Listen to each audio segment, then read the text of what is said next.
Jochem, de afgelopen weken of maanden zelfs zijn me dingen overkomen in de normaal zo vredige natuur. Dingen die ik echt even met u moet delen. Ik toer, zoals u wellicht weet, met mijn oudejaarsvoorstelling het Janssen-vaccin. En dat betekent weer dat ik zeker 5 dagen per week op plekken ver van huis ben.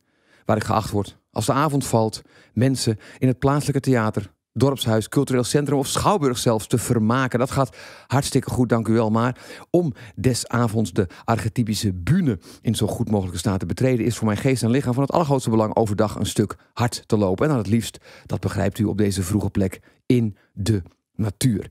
En nou overkwam me zowel in het noorden des lands als in de regio Dordrecht als op de Veluwe hetzelfde. Ik deed zoals dat heet mijn ding. Ik viel niemand lastig en opeens hoorde ik niet dat er een luchtballon boven me hing. En als ik dan wel wat hoorde, was het de meer dan enthousiaste stem van een vriend en collega uit het vak dat ik beoefen, die ik dingen hoorde zeggen als kijk nou, dat is een visarend. Of zijn dat nou edelherten of is het gewoon een heel groot schaap? Het leek de evangelische omroep een goed idee om Jochem Meijer, want daar heb ik het over, met Ike, een ervaren luchtballonvaarder, over de mooiste natuur van Nederland te laten zweven. Maar dan wel elke keer precies op een dag dat ik onderweg was naar een naburig theater.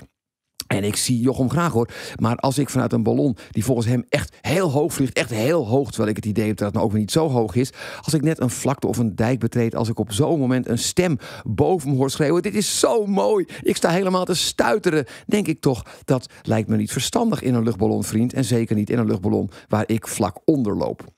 Op een bepaald moment hoorde ik de ongenaakbare Meijer zeggen, kijk nou, daar loopt de witte Keniaan. Hij is mager, hij is pezig, maar als je een echt sterke verrekijker hebt, dan kun je hem toch scherp krijgen. Inderdaad, een scène die de uiteindelijke montage van het programma niet heeft gehaald. Wat Jochem en Ike hebben laten zien is hoe onwaarschijnlijk mooi Nederland is. En wat ik eruit haal is hoe belangrijk het is dat te behouden, te beschermen. Waarbij het dan weer pikant is dat de code op de ballon PH-CDA was. Zodat we alleen maar kunnen hopen dat de gelijknamige partij nu echt en eindelijk zich volledig gaat inzetten op behoud, op serieus klimaatbeleid, op realistisch agrarisch beleid en op een oprechte betrokkenheid bij de volgende generaties en bij wat sommigen de schepping noemen. Jochem is bekend als komiek, is niet politiek of maatschappelijk uitgesproken en weet met zijn grote talent en onwaarschijnlijke werklust heel veel mensen te bereiken en te vermaken. En is dus ideaal om heel veel mensen te laten zien hoe mooi het is wat we hebben en hoe belangrijk het is daar niks meer aan of van te verklooien.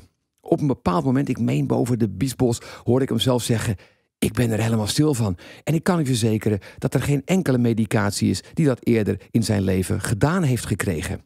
Eén keer hebben Jochem en ik ruim een uur in stilte tegenover elkaar gezeten. Maar dat was omdat we allebei vastgebonden zaten, naakt, met een rubberen balletje in de mond. Maar goed, niet elk tv-format van John de Mol haalt ook echt de eindstreep natuurlijk. Ike had trouwens ook een mooie manier om Jochems enthousiasme te onderbreken, zo nu en dan. Een soort zilveren hendel vlak boven zijn hoofd, waarna met heel veel geraas warme lucht of vlammen of iets anders ontsnapte.